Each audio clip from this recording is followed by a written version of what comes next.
compartilhar no Face também. Compartilha no Face, vamos lá. Mas vai falando, Luiz, eu estou pedindo para o pessoal compartilhar a live no Face. Agora entrei numa outra conversa aqui, Bia. Pode continuar aí você. Aqui, ó. A Cris Tonieto está chegando. Vamos lá. Cris, mais uma malvadona aí da Night. Mais uma malvadona. Olha os desalmados. Os obscurantistas desalmados, todos juntos, numa via sacra, numa cruzada contra os progressistas iluminados, que têm a ciência e a razão do seu lado, junto com alguns milhões de professores do Brasil inteiro, disseminando desinformação ao povo brasileiro, né? Acho que a gente precisa informar aqui, porque muitas vezes a gente se posiciona e é reduzido a sim e não, a bom e ruim, a sendo verdade e mentira, e muitas das coisas que foram colocadas com relação a essa emenda constitucional entra meio que nessa redução, né? Então a gente precisa trazer um pouco de luz aqui, porque o meu eleitorado, aqueles que votaram em mim, são pessoas extremamente esclarecidas e entendem muito bem o perigo de você ter planos nacionais permanentes, sem nenhum controle, nenhuma transparência, de você ter fundos já pré-alocados ad eternum no modelo que é falido. E é exatamente isso que a gente está vendo. Além disso, você vê um fundo que tradicionalmente representa interesses de classe, uma emenda constitucional que representa interesses de classe, e que é sujeita também aos interesses corporativistas, que esse tem sido o padrão do Brasil. Não mudou nada, não se falou nada nessa emenda constitucional de melhoria do ensino, de meritocracia, de resultados, de aumentar o nosso posicionamento no índice PISA, nos índices internacionais, de transformarmos o nosso brasileiro em um povo inserido na humanidade num contexto educacional, produzindo aí grandes obras, sendo grandes filósofos, sendo grandes matemáticos, PhDs, prêmios Nobel. Então, nada disso foi discutido. O que foi discutido nessa emenda constitucional? Travar um modelo que não funciona, com mais recursos, as alocações desses recursos estão travadas também, então se o sistema mudar, se os próprios professores quiserem mudar o modelo, vai ter dificuldade, vai ter que passar pela Constituição, vai tudo ser judicializado, o contrário. E então, primeiro, não precisava ser uma emenda constitucional, essa que foi a primeira rejeição minha, pessoal, imagino que vocês também. Mas essa ponderação eles nem consideraram, de transformar em um conjunto de leis. Por exemplo, temos a CLT, que é o conjunto de leis trabalhistas. Muitos daqueles que defendem o trabalhismo no Brasil dependem desse conjunto de leis. Esse conjunto de leis está conosco desde os anos 40. Então, desde os anos 40, temos aí um conjunto de leis. Para que vai constitucionalizar isso, botar isso na Constituição e tornar isso ainda mais inflexível, mais imutável ao longo do período? E sabemos que a educação vai mudar, no mundo inteiro está mudando, até o trabalho está mudando agora em função do vírus chinês, que mudou a vida e o padrão de como nós nos comportamos, para onde a gente vai trabalhar, como é que a gente vai estudar. Então, nós nos travamos no modelo que certamente vai mudar no curto prazo, mas, claro, nada disso é discutido. O que é discutido? Os direitos dos professores, o direito à educação das criancinhas. Então, veja como é tudo tirado fora do contexto. E aí, claro, tem que criar os malvados da história, aqueles insensíveis. Eu achei muito engraçado. Bom, eu quero dar boa noite aqui a todos que estão nos acompanhando. Boa noite também aos petralhas, por que não? Boa noite, né? Mas eu quero falar para vocês o seguinte, nós estamos aqui para falar de educação, então seria bom que as pessoas se comportassem também com a educação, porque fica muito difícil falar em educação, dinheiro para educação, se a pessoa já entra xingando, barbarizando. Você pode pensar diferente, é um direito seu, inclusive porque nós aqui somos francamente apoiadores da pluralidade de ideias, do debate, né? Da troca, né? de ideias, ninguém tem que pensar igual. Mas quando a pessoa só entra para xingar, ela perde a oportunidade de repente, ouvir e chegar à conclusão de que ela está certa, ou, de repente, falar, não, ali tem um argumento, eu até concordo com isso. Então, que sejam todos muito bem-vindos à nossa live. Nosso objetivo hoje é conversar com vocês, porque as pessoas podem ficar meio confusas, nossos seguidores, nossos eleitores, nossos amigos. Poxa, mas como é que é isso, né? Só 7 deputados votaram contra, o governo votou e orientou a favor. Por que vocês votaram contra? Então, eu vou deixar que cada um aqui coloque suas razões, mas quero deixar muito claro que aqui não irá nenhuma crítica, nem ao governo, nem à liderança do governo, nem aos nossos colegas e amigos que votaram a favor. A gente teve que fazer uma escolha, nós tivemos que pesar, né? Pesar valores.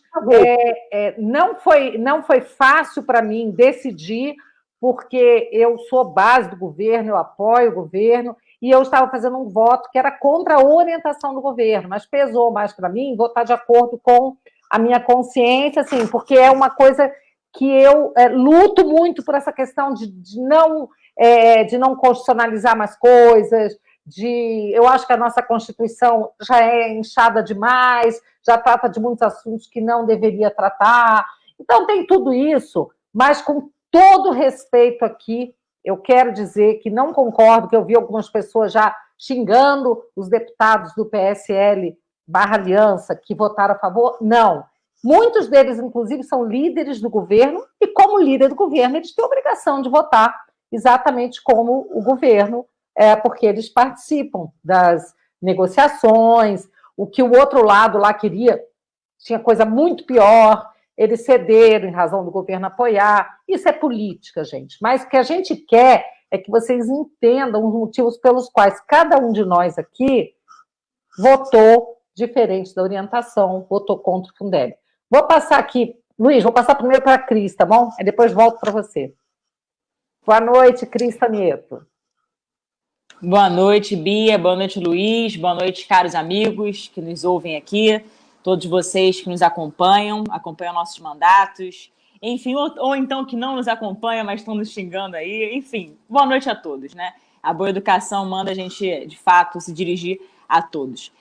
Bem, em primeiro lugar, eu gostaria de dizer que eu estou muito feliz, Bia, de participar dessa live com vocês, porque aqui a gente tem a chance de desmistificar aquilo que precisa ser desmistificado. Ou seja, fazer exatamente como o deputado Luiz Felipe falou, né? Trazer à luz, trazer clareza, né, a alguns pontos que estavam, então, obscuros, né, ou então jaziam no obscurantismo. Eu falo isso porque o Fundeb é um ponto muito sensível e que talvez poucos, de fato, conheçam com profundidade. Eu tive a oportunidade de ser membro titular da comissão especial do Fundeb, então acompanhei com muita cautela, acompanhei com muita responsabilidade e com profundidade esse tema da PEC 15 de 2015, né, relatado pela deputada professora Dorinha. Então, acompanhei as audiências públicas, acompanhei bem as discussões que foram travadas no âmbito da comissão especial e tive a oportunidade, inclusive, de me manifestar por diversas vezes. E a mais, eu diria, a vez que mais se destacou, né, foi a discussão final, antes, né, de ser colocado no plenário. A gente teve uma última discussão, que, salvo engano, foi em março deste ano, que teve a discussão e depois que foi encerrado já era para votação na comissão especial. Só não foi possível a votação em comissão especial em razão da pandemia, né? Houve o start aí, digamos assim, da pandemia, e aí foi necessário que houvesse algumas mudanças nas atividades legislativas e tudo mais, e isso inviabilizou de que a votação acontecesse na comissão especial e foi direto para o plenário. Mas eu me manifestei contrário, desde o início, a tornar o Fundeb permanente. Veja, aqui ninguém é contra a educação. Embora queiram nos rotular, colocar uma pecha em nós, porque nós votamos contra, a gente votou contra a PEC, a gente não votou contra qualquer, digamos assim, financiamento à educação. Nós não somos contra o financiamento em si, nós não somos contra a educação. Isso aí é completamente falacioso, é um engodo. Né? Isso é algo que chega a ser ridículo, desculpa falar isso, mas é verdade. né? Quem fala que nós somos contra a educação porque votamos contra a PEC, isso é absolutamente reducionista, porque simplesmente não reflete a realidade, né? Então, aqui a gente tem essa oportunidade de conversar e de apresentar os nossos pontos e contrapontos acerca desta PEC. Então, deixando muito claro, em primeiro lugar, que nós votamos contra a matéria, não do Fundeb em si, mas a PEC, a forma, né? A forma que esta PEC foi construída, os detalhamentos desta PEC, nós nos colocamos contra. Não significa que nós sejamos contra, digamos, o Fundeb. Se o Fundeb ele fosse provisório, eu acho que não teria problema para nós votarmos. Inclusive, se a gente fizer uma retrospectiva histórica aqui, a gente vai lembrar de que antes do Fundeb teve um Fundef. A gente vai lembrar, por exemplo, de figuras como Anísio Teixeira, que hoje foi muito bem, foi falado por todos. Agora, engraçado, né? A ideia inicial, até mesmo de Anísio Teixeira, etc., não era uma centralização em caráter definitivo da educação, não era isso. A intenção não era essa. Era uma descentralização, né? Com recursos, com financiamento. Agora, uma descentralização e não uma centralização. E o que promove o Fundeb tornado permanente por esta PEC, que foi votado em 2 turnos hoje?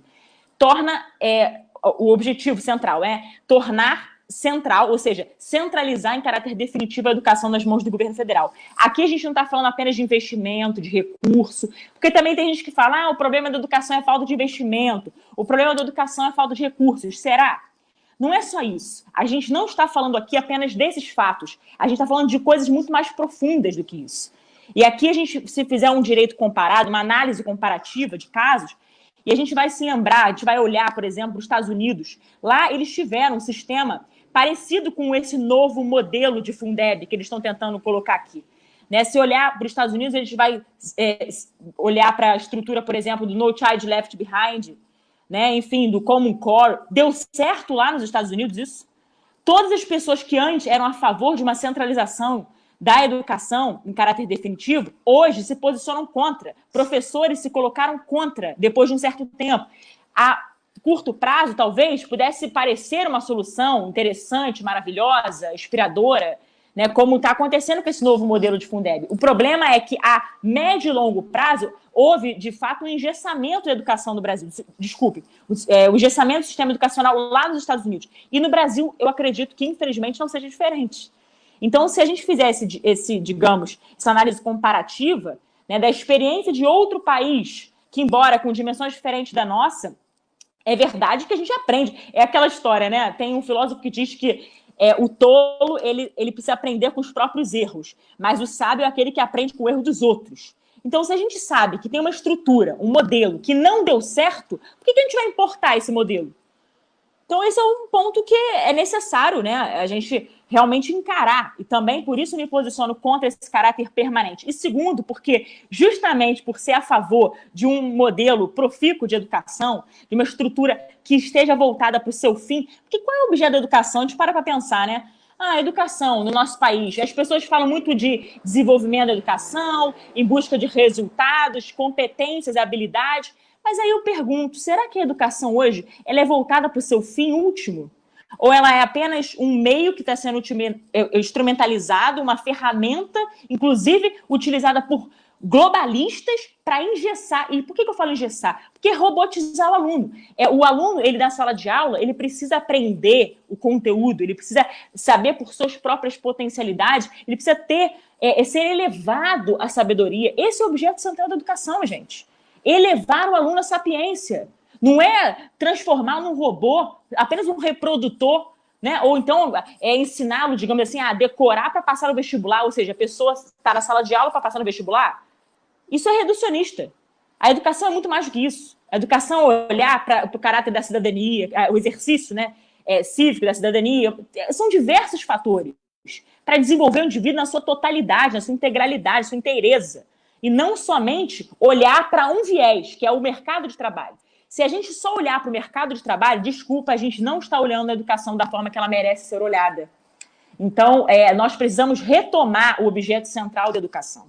E em anos de desgovernos anteriores, engraçado, até anos de Brasil, pátria educadora, que produziu o maior número de analfabetos, é até curioso isso. Mas eu não estou querendo entrar em viés ideológico, nada disso não. Estou falando de fatos. Se a gente olhar o índice de analfabetismo, eu não estou nem falando de o ranking, o PISA, etc. e tal. Eu não estou nem falando disso, porque o que importa para o aluno é que ele aprenda e que ele seja, de fato, alguém que seja um bom profissional, mas que ele tenha aquele conteúdo apreendido, né? Que não seja apenas um mero reprodutor de discurso pronto, né? Algo robótico, tecnocrático. Esse é o problema do atual modelo, né? Que querem implantar no Brasil. E isso serve a quem? As organizações internacionais, as fundações internacionais, como Fundação Lema, Instituto Ayrton Senna, lá, que serve muito bem ao Ceará, por exemplo, Sobral, eles usam na estrutura de Sobral do Ceará, o Instituto Ayrton Senna. Então, eles querem transformar esse modelo, por quê? Porque favorece até mesmo o processo ideológico deles. Então, é uma forma de instrumentalizar o próprio aluno para o processo, né? Então, vocês me desculpem, mas eu acho que a discussão do Fundeb é muito mais do que dinheiro, é muito mais do que recursos. Então, eu sempre fui uma crítica ferrenha de tornar o Fundeb permanente. Isso não significa dizer que sejamos inimigos da educação. Estou aqui para não estender mais do tempo, para poder passar a palavra aos meus nobres amigos, né? Aqueles que dizem que nós somos apenas inimigos da educação, eu peço que vocês estudem mesmo o que é o Fundeb, e se o Fundeb deu certo em algum lugar do mundo, porque também é isso, né? As pessoas querem ficar trazendo para o Brasil, importando modelos que já sabemos que engessou em outros lugares, né? Ou seja, engessou a educação em outros lugares. E eu temo que, infelizmente, isso acabe trazendo um sepultamento da educação, só que a longo prazo. Talvez a gente não perceba agora, né, nesses próximos meses. E também outra coisa, como é que vai estar o Brasil daqui a 10 anos? Ninguém sabe. Tornar o Fundeb permanente também é ruim, também é complicado, porque você vai constitucionalizar uma matéria que não deveria ser constitucionalizada.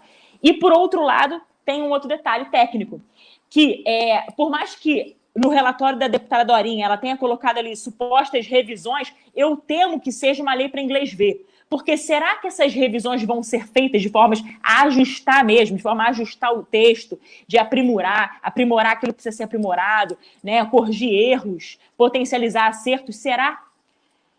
Cris, sinceramente, no Brasil, a gente não tem essa experiência. Eu tenho para mim, assim, Cris, que uma vez que entra na Constituição, nunca mais sai. O que eu noto aqui no Brasil é o seguinte, eles inventam uma coisa, depois para você tirar, não dá mais. Então, a gente sempre tem que tentar evitar que a coisa que a gente não quer aconteça, porque depois que acontece é muito difícil de se rever isso daí, tá? Bom, o Márcio Labre chegou aqui também, viu, pessoal? Vou passar a palavra para ele para ele fazer aí, né, a introdução, se apresentar aí, dar uma palavrinha para vocês. O Márcio Labre também foi um dos 7 parlamentares que votaram contra a PEC do Fundeb, tá? Márcio, você tem que liberar o seu... Deixa eu ver se eu consigo aqui. Tá, peraí. Liberou aqui. Tá me ouvindo? Tô. Boa noite, Bia. Boa noite, professor Luiz. Boa noite, Cris. Tudo bem? Olha só, eu não faço meia-culpa da minha votação. Se tiver uma galera que não está satisfeita, tudo bem, faz parte, a democracia tem disso. Mas, assim, tenho convicção bem formada a respeito do assunto. Na verdade, eu sou bem mais radical em relação a isso, né? Eu acho que nós já podemos caminhar para um modelo de financiamento da educação parecido com aquilo que a gente chama de voucher. Eu acho que isso garante mais liberdade para os cidadãos, para que eles possam fazer até a escolha do modelo pedagógico mais adequado para os costumes das suas famílias, das regiões, para os seus costumes locais. Então, acho que um modelo interessante é a gente deixar essa grana toda arrecadada no Tesouro disponível e esse valor direto, esse recurso direto para o ensino privado, para a rede privada, através da escolha de cada pagador de imposto.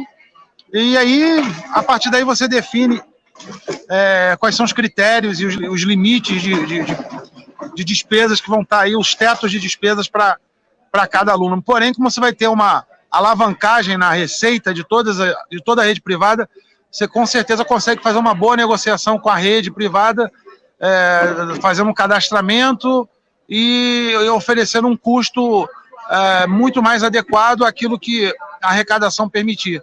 Isso você garante a liberdade e você se desescraviza de um modelo pedagógico monopolizado, que é o que hoje mais causa, o maior causador de corrosão cognitiva das nossas crianças, da nossa formação, que é o modelo que está colocado na rede pública. Então, sem contar nas questões assim bem economicistas, né? Como eu já hoje coloquei no Twitter, o Brasil hoje gasta quase 6% do PIB com educação, entrega um péssimo serviço.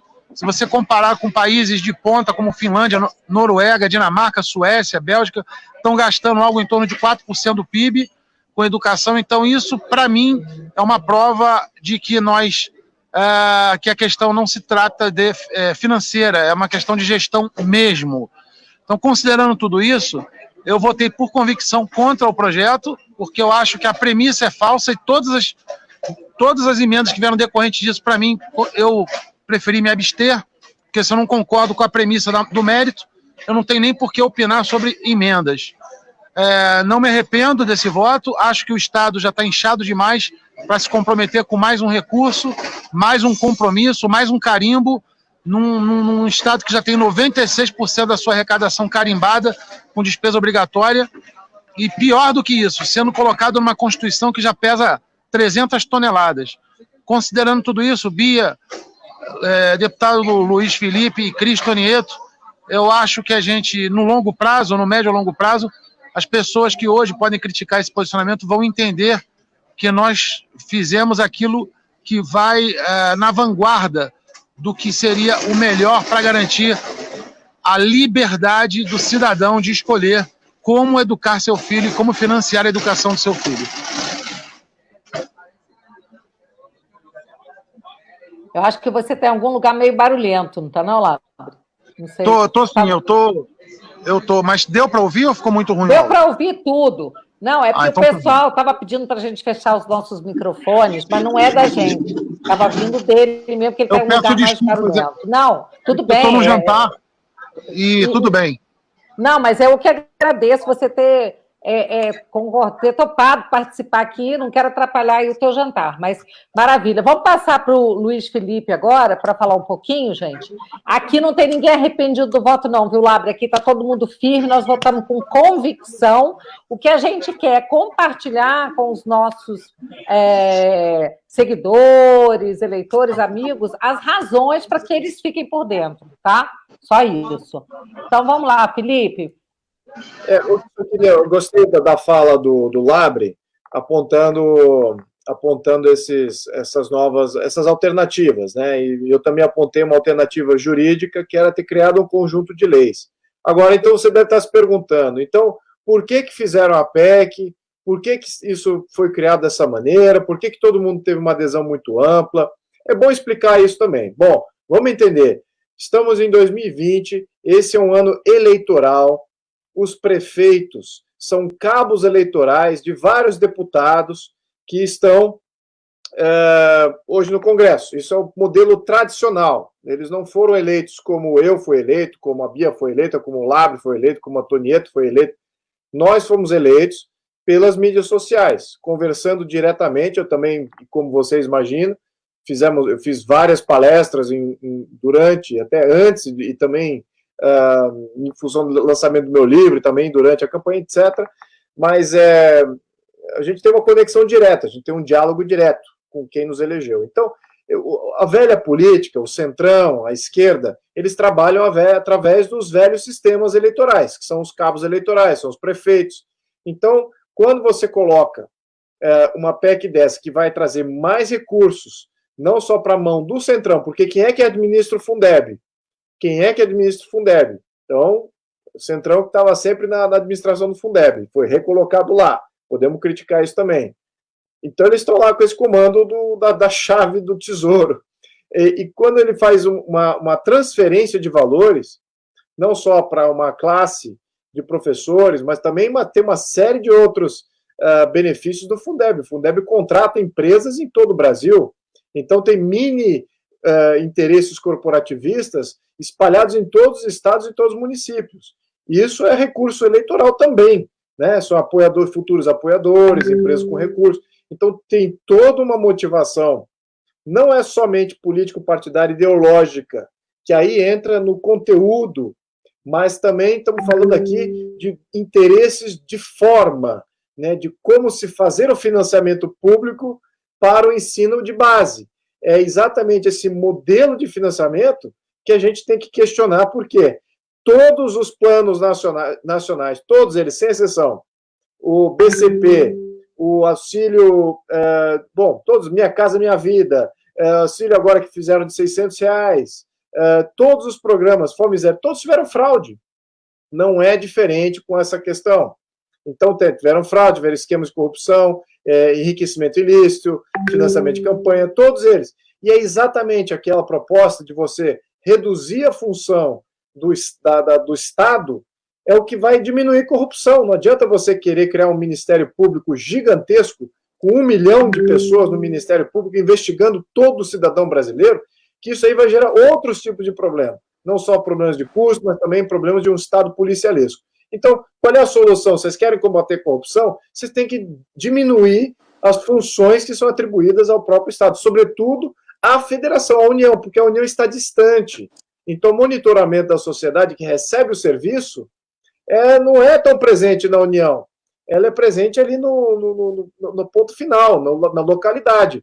Então, por isso que eu defendo qualquer programa assistencialista que ele ocorra em localmente, nos municípios, e que talvez o federal disponha de recursos para financiamentos desses programas, mas eles têm que ser monitorados pela sociedade local, aprovados pela sociedade local. Não existe isso de você não querer.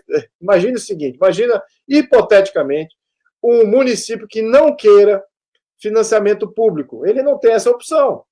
Ele não tem essa opção. Ele vai ter que ter financiamento público. É meio que uma coisa imposta.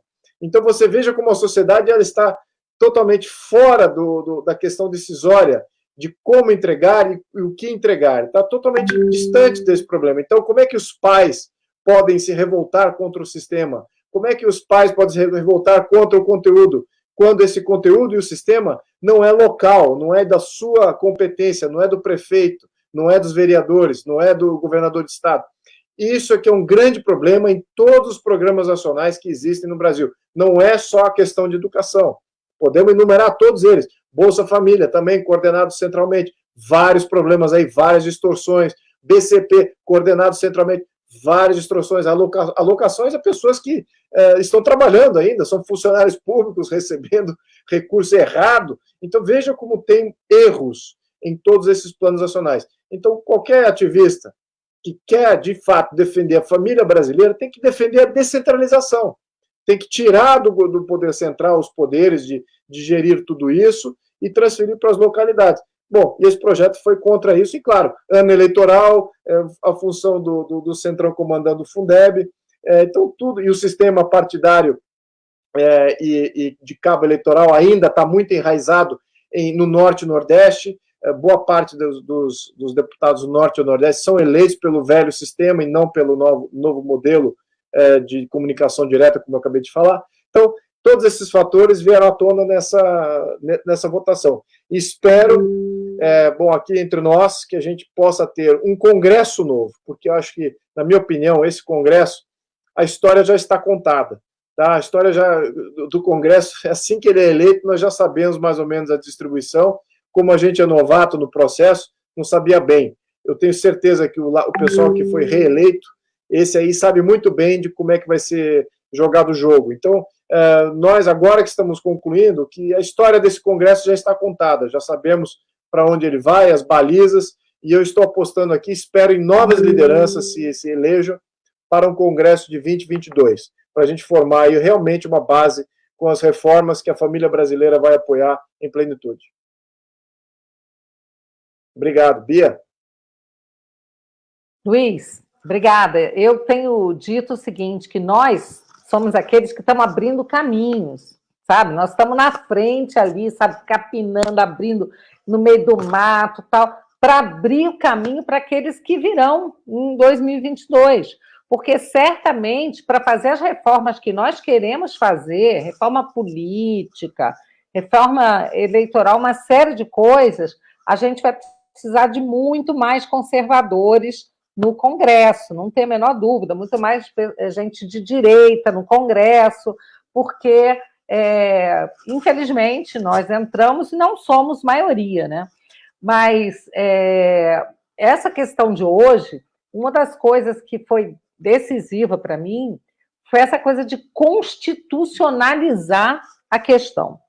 Isso realmente, você pega um sistema que já não funciona e constitucionaliza, quer dizer, você agrava o problema. E é interessante a gente ouvir os discursos assim, estou muito feliz, hoje é um dia histórico, porque nós estamos melhorando um sistema que já é bom para que ele fique ótimo, e aí ele vai deixar de ser transitório para ser permanente. Eu falei, meu Deus, é tudo o contrário do que eu penso, né?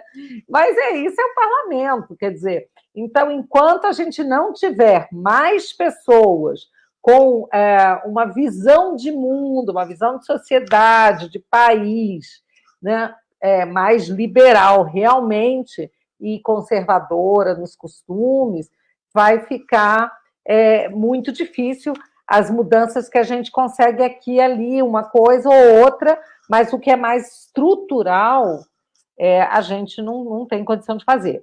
Mas aqui eu quero, de novo, né, o pessoal que chegou, fazer uma ressalva, as pessoas do nosso partido que votaram a favor do Fundeb, muitos deles como líderes do governo, não tinham nem a opção, né? Praticamente fica muito complicado votar contra, né?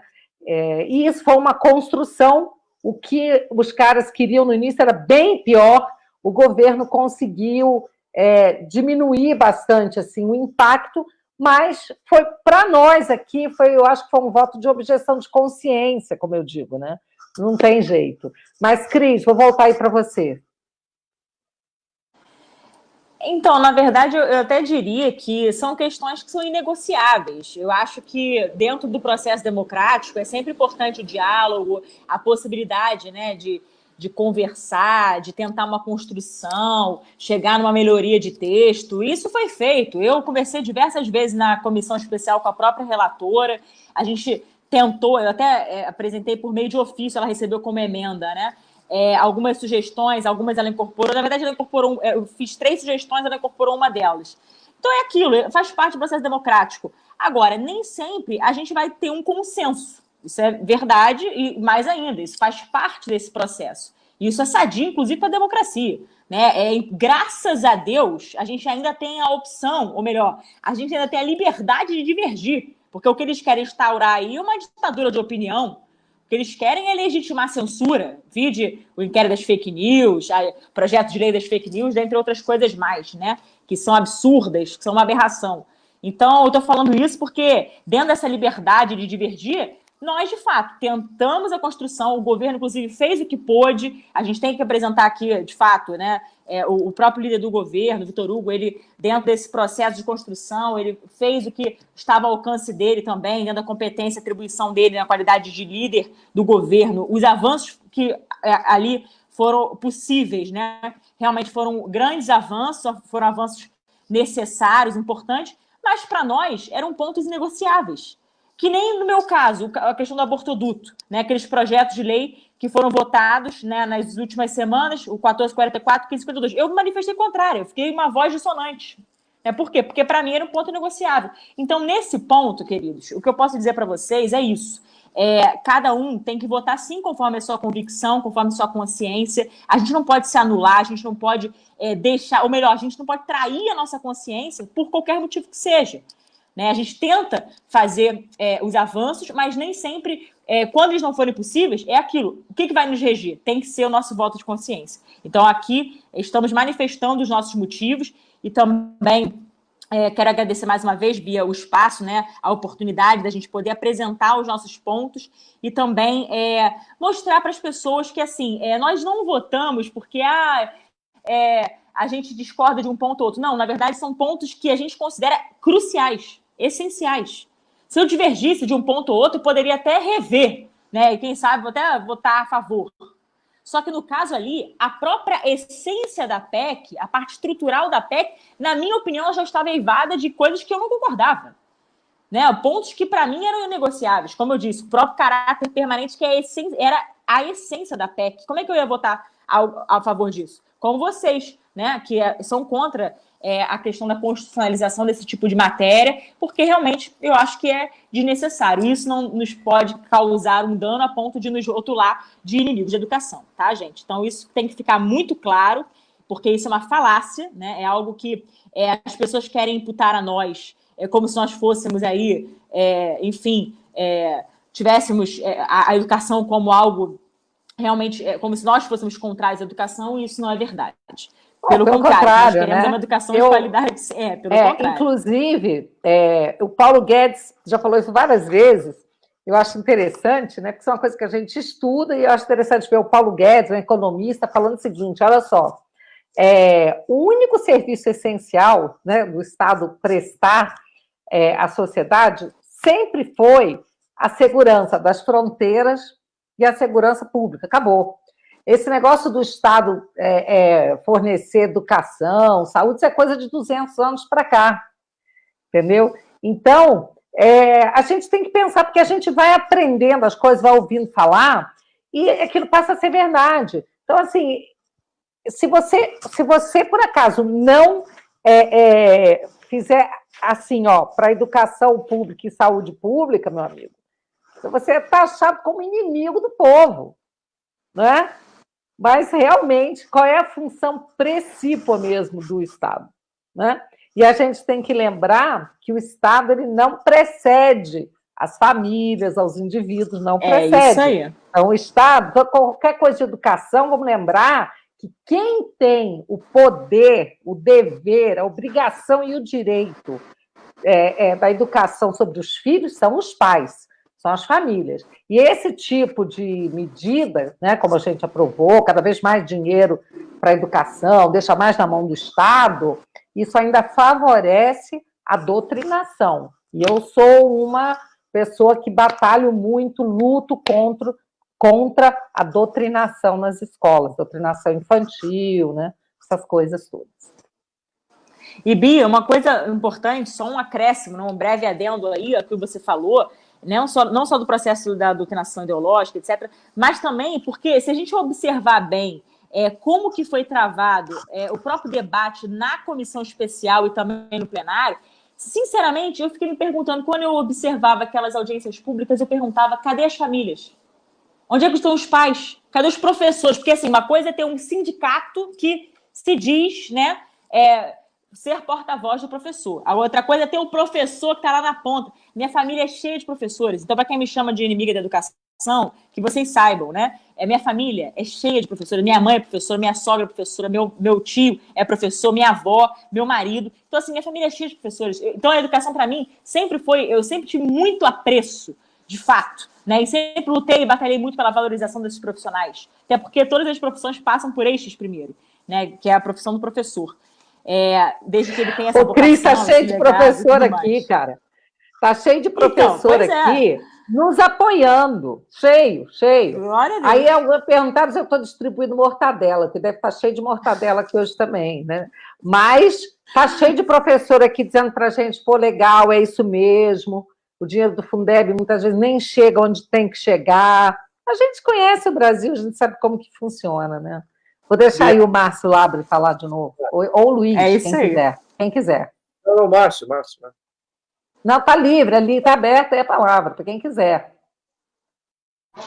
Eu preciso falar rapidinho que o restaurante está fechando, eles estão me expulsando aqui. Não, eu não tenho muito o que acrescentar, acho que você já falou de forma brilhante, já ficou muito bem esclarecido, acho que não tem dúvida nenhuma. Longe dessa coisa de ser inimigo de educação, que coisa, quem é que disse que o Estado é que tem que monopolizar isso? Só o Bismarck que falou isso, e um monte de gente acreditou. Então, assim, a coisa é bem clara, a educação ela vai muito além de uma sala de aula, né? Então é uma discussão mais filosófica. A educação é passar conhecimento de uma geração para outra. Então, o que a gente precisa entender é o seguinte, nós fomos eleitos numa agenda de reforma de Estado, redução de tamanho de Estado. A gente não pode votar matérias que vão na contramão desse princípio elementar para o qual nós fomos eleitos. E colocar a Fundeb na Constituição é ir na contramão de reduzir tamanho de Estado, ponto final. Não tem mais o que discutir. Não, e como eu já disse, assim, existe uma questão que é indiscutível, assim, o problema do financiamento da educação no Brasil não é dinheiro, é gestão. Vamos enfrentar o problema da gestão mal feita, da burocracia, de uma rede cara, de um funcionalismo caríssimo, uma série de problemas de custos altíssimos, custos logísticos, enfim, má administração do processo de gestão da educação. É isso que tem que ser atacado. Não é continuar dando mais peso para um Estado que já está pesadíssimo. Então, eu acho que eu termino por aqui, eu vou precisar até me retirar. Agradecer mais uma vez essa brilhante participação de vocês e acho que a população vai entender, está do nosso lado, nós estamos sim a favor da educação, muito mais do que isso. Estamos a favor da desescravização de um modelo pedagógico que emburrece o teu filho, meu camarada. Teu filho está ficando, está sendo, nessa educação pública que a gente tem, o seu filho está crescendo com toda a sua estrutura baseada em emoção e sentimento, e zero razão, zero lógica, e isso vai fazer dele uma criatura com 20 anos de idade mais frágil do que se imaginava há 15, 20, 30 anos atrás. E a gente não está preparando cidadãos, a gente está preparando criaturas totalmente despreparadas para a vida. Isso é muito mais sério do que uma sala de aula ou que um dinheirinho a mais no Fundeb. É isso aí, pessoal. Grande abraço. Valeu, obrigada, um abraço, Márcio. Olha, eu queria acrescentar aqui uma experiência que eu tive nesse processo, porque 2 dias antes de ter feito, de hoje, né, até 2 dias atrás, eu escrevi o artigo e comecei a me posicionar do que eu ia votar contrário a essa emenda constitucional, e eu já estava escrevendo o artigo, e ao mesmo tempo que isso estava acontecendo, fui recebendo vários contatos de professores, começando com professores do Norte e Nordeste, me cobrando, olha, vote pela educação, vote pelos pobres, vote pelos mais carentes. Eu falei, olha, deixa eu deixar bem claro aqui, entrei em vários debates no WhatsApp, acredite se quiser, vários professores ali, para entender se o que eu estava me comunicando, o meu posicionamento, se eu conseguia ao menos converter algumas mentes. Corações eu sei que não ia converter, mas algumas mentes, quem sabe, olha, fui muito bem recebido. Muitos professores, por serem professores, começaram a escutar um lado que nunca escutaram antes. Assim, não quer dizer que não vai ter financiamento para a educação de base, não quer dizer que se você votar contra a emenda constitucional, não quer dizer que vai acabar o financiamento, que vai acabar os planos, não quer dizer nada disso. Também não quer dizer que ajudar a educação, ou fazer financiamento da educação, é uma coisa para ajudar os mais carentes. Também não podemos falar isso, que é o que eles estavam falando. E ajudar os mais carentes, não tem nada disso. Isso é um pack de financiamento de ensino, e ponto final. Então, o objetivo é fazer ensino. Bom, então, na desmistificação do processo, em termos de, olha, não precisa ser emenda constitucional, isso vai ser problemático, se vocês quiserem mudar o sistema futuramente, vai ser mais problemático ainda, vai travar até os seus ganhos superiores. Como é que funciona hoje? Tudo é escadinha, tudo é travado pelo Estado. Como é que um professor, um funcionário público ganha mais? Fazendo uma lei. Então tem que passar uma lei para o cara ganhar mais. Tem que ser aprovado em Câmara. Então, isso, quando você trava e monopoliza o sistema educacional, você trava também as carreiras. Então, imagine que você tem um sistema privado muito mais dinâmico, que possa se fazer uma transferência muito mais, eu diria que, uma simbiose um pouco mais favorável entre os professores da área pública com os professores da área privada.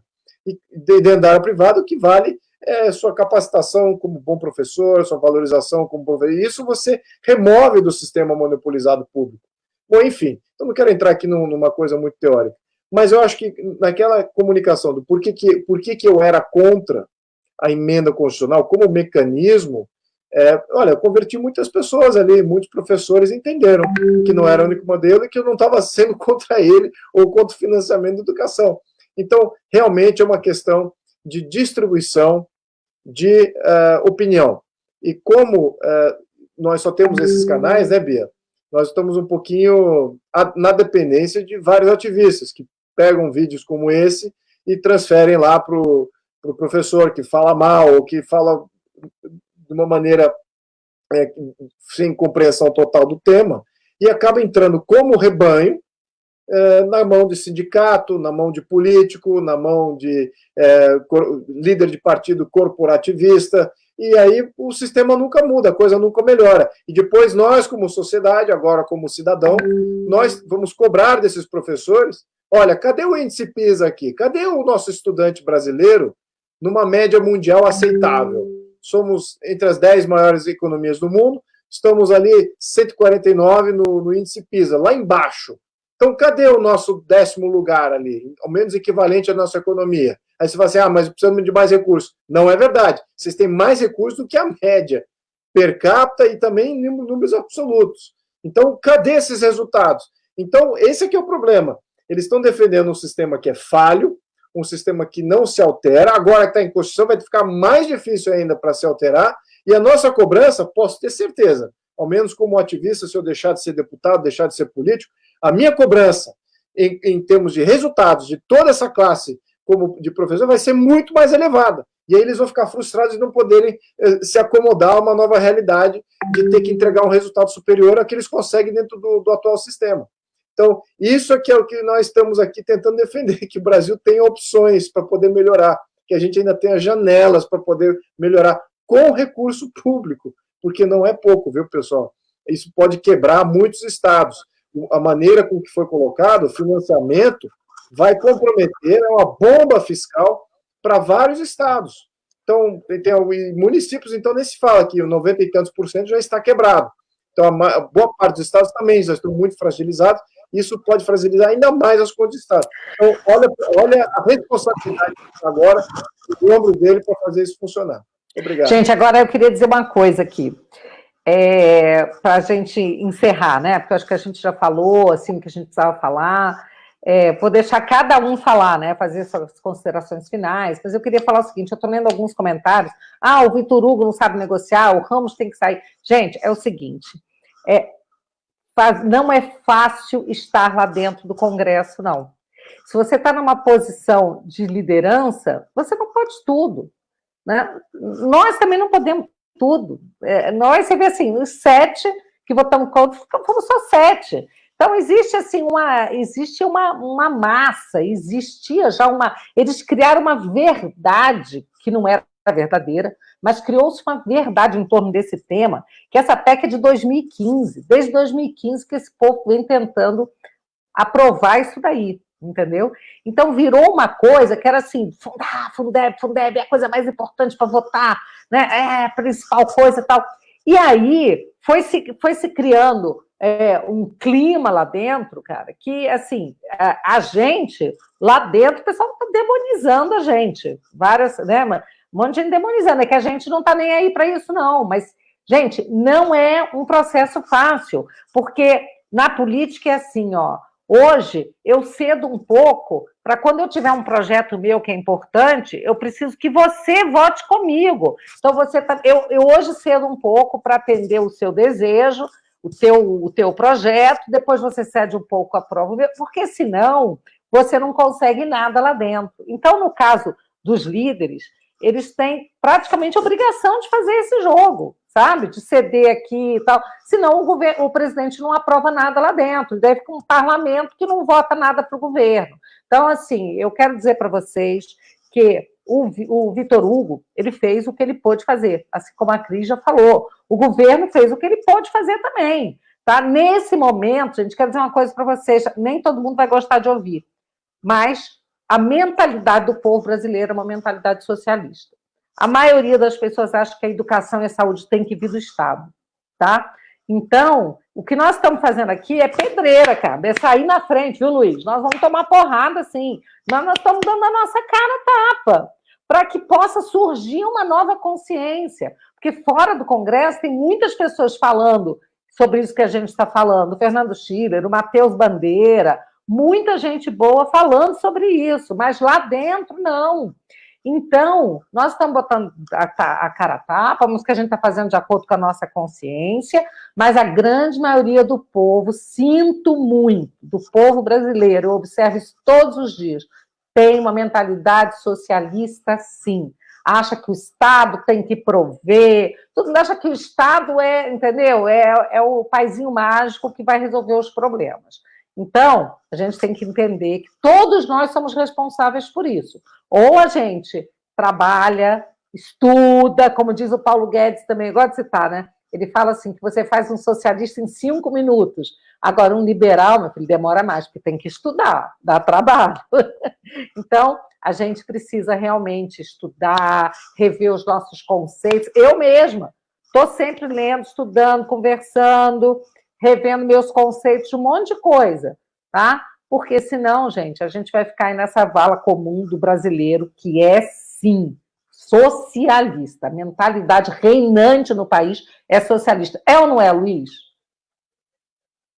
Não, não é, e infelizmente não é só da população, tem até empresários, tem pessoas de alto poder aquisitivo, até empreendedores, investidores agora estão sendo contaminados com esse ESG, né, ecologia social e governance, e governança, então começam a investir só em empresas que são mais, têm uma visão mais progressista, socialista, e eu até gostaria de saber que empresas são essas para vender, vou vender no mercado, porque empresas são montadas para fazer dinheiro, para os acionistas, tirar o acionista. Quem é essa pessoa? Na maioria dos casos é um trabalhador que poupou, que trabalhou, desculpa, que trabalhou, poupou e agora resolveu ser empreendedor. Essa é a maioria, esse é o perfil da maior parte dos empreendedores. Mas, enfim, eles estão contaminando em todos os setores, Bia, essa mentalidade. E em função de não ter canais de comunicação do contraponto, do qual é o outro lado da moeda. Né? Então, nós estamos fazendo a nossa parte aqui de ser o outro lado da moeda. Espero que seja o lado da coroa e não da cara, né, Bia?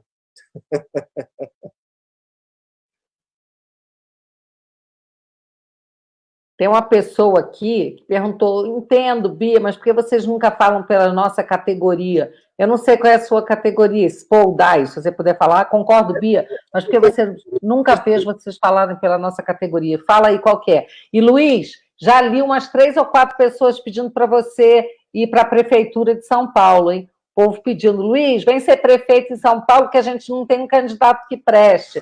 Eu já li 3 aqui, deve ter mais aí que passou despercebido aí por mim. Fica a dica. O pessoal de Brasília que torce por mim, né, Bia? Oi? O pessoal de Brasília que torce por mim. Não, não é isso não. O pessoal de São Paulo está querendo você lá, viu? Estou vendo. Brasília, a gente torce para você ficar aqui, Luiz. Eu torço para você ficar aqui, do meu ladinho. Eu estou gostando dessa temporada em São Paulo, viu? Eu estou gostando muito de não ter ido para Brasília esses dias. Então, mas olha, nesse tema, não nesse tema, falando em termos gerais, você tocou num ponto que é bem importante aí, que é essa questão de consciência coletiva, né? Vamos só entender o seguinte, só uma última interferência teórica aqui, mas infelizmente é baseado na realidade. O totalitarismo, o socialismo, você centralizar as coisas, querer normalizar tudo, homogeneizar, isso faz parte da gente. Isso está dentro da gente. Por isso que é difícil combater. Está dentro da gente. Então, dentro de nós também está o outro lado. Também está o lado de deixa fazer, libera, não interfere, não toca, não mexe. Deixa a coisa acontecer e fluir naturalmente, que o resultado é melhor. Muitas vezes é contraintuitivo esse lado mais desassociativo, de querer controlar as variáveis do mundo e da sua vida. Mas as duas realidades existem dentro da gente. E o que está ativado, o que foi ativado em comportamento, é esse lado socialista dentro do brasileiro. Então, o mesmo brasileiro que hoje é socialista, ele tem que ser ativado para o outro lado dele, que é o lado de, olha, vamos ver se a gente deixar aqui a coisa acontecer, se não é melhor, se o resultado não funciona mais, se a coisa não flui melhor. E esse comportamento nós ainda não temos no Brasil, porque são gerações e gerações nascendo dentro de um contexto de intervenção, de governo faz tudo, do Estado é o que faz, do prefeito é o que faz, não posso tocar nisso porque isso é o governador, que só ele que mexe, ou só o deputado pode fazer. Então você está sempre entregando as suas brigas a algum galo de briga eleito. Né? Nós aqui, Bia, nós somos galos de briga, né, Bia? Cada um com o seu jeito. Né? Cada um com o seu jeito. mas no fundo as pessoas falam, poxa, por que você não está fazendo mais por mim? Olha lá para o seu estado.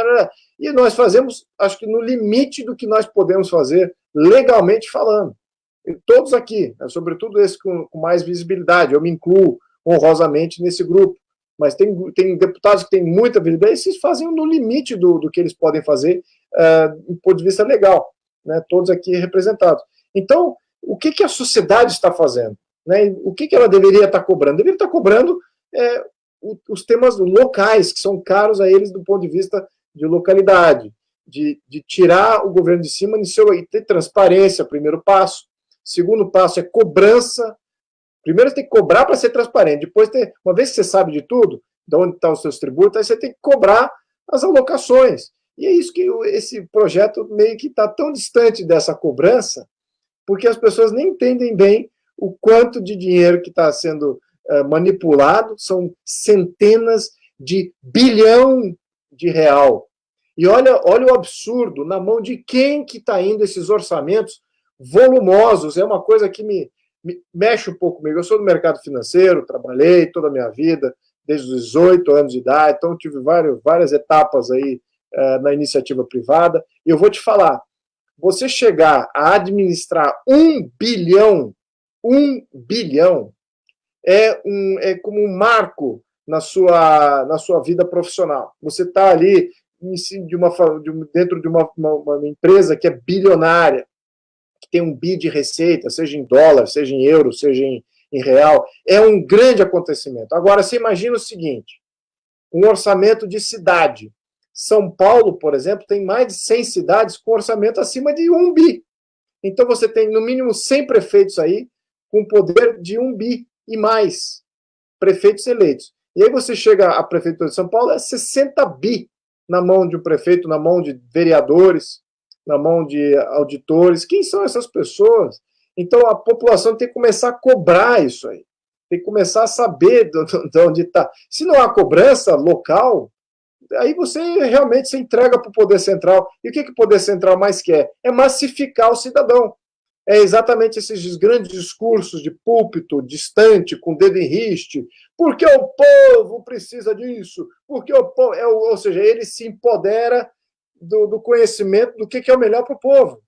Então, é exatamente essa dinâmica de massificação que temos que resgatar a cidadania. O oposto de massa é cidadão. Então, seja um cidadão.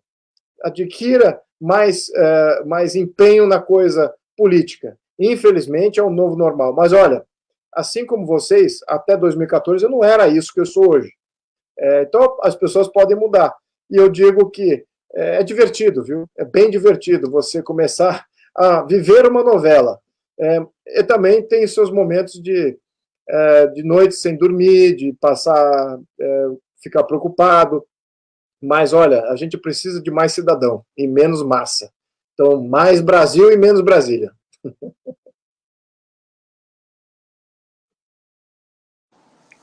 Opa, estão conseguindo me ouvir?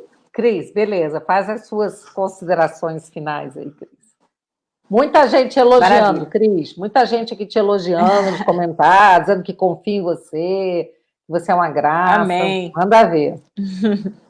Muito obrigada. Não, eu só quero mesmo reiterar aqui meu agradecimento, né, não só pela concessão desse espaço, que eu achei muito interessante, e mais ainda, né, extremamente importante para que a gente pudesse também fazer uma prestação de contas ao povo, porque se nós somos parlamentares eleitos democraticamente, nós devemos satisfação ao povo. E nós estamos aqui demonstrando os motivos pelos quais nós votamos contrários ao, detalhe, não ao Fundeb, mas à PEC, a forma que foi construída esta PEC 15 de 2015. E eu espero que a gente tenha esclarecido todos os pontos. Caso não tenhamos esclarecido, podem nos perguntar também nas nossas redes sociais pessoais e institucionais também, né? Acho que cada um aqui tem as suas redes, enfim, e com o canal aberto diretamente ligado ao público. E o que eu queria dizer, né, até antes de mais nada, né, é que nós somos defensores da família, como vocês muito bem falaram, né? E como defensores da família, nós temos que olhar que o processo educacional ele não pode alijar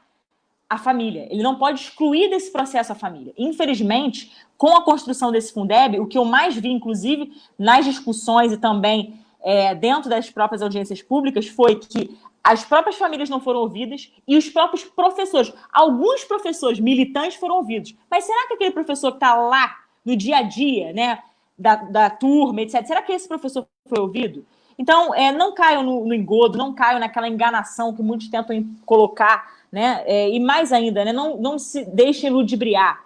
Né? Às vezes eles usam isso, eles ludibriam boa-fé de terceiro, inclusive sindicatos, muitas vezes, né, fazem um verdadeiro terrorismo com os professores, como mais vi. Tanto as mensagens que nós recebemos, o Luiz Felipe, a Bia, todos os deputados, seja da base ou não, todos os deputados acho que receberam uma enxurrada de mensagens, aprova Fundeb, não sei o quê.